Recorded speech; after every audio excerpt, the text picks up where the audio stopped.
Kinetik Wellbeing have developed a range of accurate, simple to use and affordable blood pressure monitors.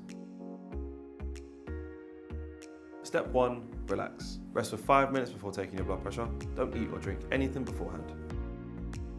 Step 2. Apply the cuff. Use your left arm, making sure to remove any thick clothing, and rest your arm on a hard surface.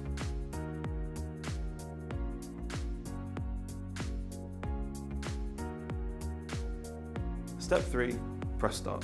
Don't talk and relax as the cuff inflates. Step 4. Repeat. Record your first reading, then take 2 or 3 additional readings, each about 2 minutes apart, and then work out the average. Step 5. Monitor. It's a good idea to check your blood pressure regularly. If you're concerned about your reading, speak to a GP.